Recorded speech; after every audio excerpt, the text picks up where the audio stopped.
स्वागत है आप सभी का फिर से एक तबाही सेशन में, जहां हम आप सभी के लिए लेकर आए हैं इनपुट आउटपुट का एक बड़ा शानदार सा क्वेश्चन। आइए ज़रा बात करते हैं। बोला गया है कि विभिन्न चरणों में एक इनपुट आउटपुट दिया गया है। प्रत्येक चरण में कुछ गणितीय संक्रियाएं की गई हैं। अगले चरण में कोई गणितीय संक्रियाएं दोहराई नहीं गई हैं। तो इसका मतलब ये है, जब हम इस स्टेप को सॉल्व करेंगे, ये आपका इनपुट है ना। अब इस इनपुट को आपको फाइंड करना है, स्टेप 1, स्टेप 2, स्टेप 3, स्टेप 4। तो ये जो एरो आपको दिख रहा है, इससे इसका क्या रिलेशन। अगर मैं बात करूं, ये जो फर्स्ट नंबर है और इसके लास्ट नंबर को फर्स्ट नंबर के लास्ट से मल्टीप्लाई किया, और जो ये सेकंड है इसका फर्स्ट से मल्टीप्लाई किया। बात समझिएगा मेरी बातों को।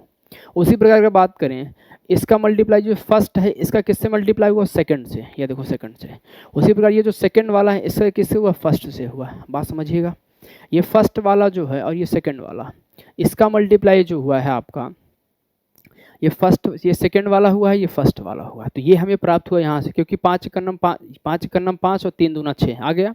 उसी प्रकार यहाँ देखो, 2 तिहाई 3 का नम 3 और 4 दूना 8।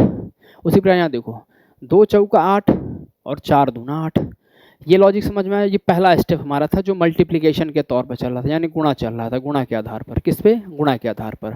स्टेप नंबर पहला जो हमारा है वो मल्टीप्लिकेशन के, और मैं आपसे कह रहा हूँ इंडिविजुअल स्टेप में इसको बनाना है, ऐसे नहीं कि डायरेक्ट आप कहीं भी लॉजिक लगा दो। उसी प्रकार आगे स्टेप नंबर सेकंड पर आते हैं। क्या लॉजिक है इसका, 16 और 22 कैसे आया, आओ जरा बताते हैं। यहाँ पर उसने 5 + 3 + n + 8 किया है 8, यानी 8 3 11, 11 5 16, ये 16 आ गया आपका सेकंड स्टेप में। उसी प्रकार अगर हम बात करें इस वाले में, 6 + 8 एंड प्लस कितना आ गया 8, 8 8 16, 16 6 22, यहाँ पर आ गया सेकंड वाला स्टेप। आगे क्लियर चीज़ें ये। आगे बात करते हैं स्टेप नंबर 3 पर। हम अगर हम स्टेप नंबर 3 की बारे में बात करें, अब क्या लॉजिक हो रहा है इसके बारे में ज़रा बताओ हमें। तो आइए ज़रा सीखते हैं इस पर भी। उसने क्या किया, इन्हीं दोनों नंबरों को उसने क्या किया, 1 + 6 एंड डिवाइडेड बाई 2 कर दिया, यानी 6 के साथ 7 का आधा 3.5।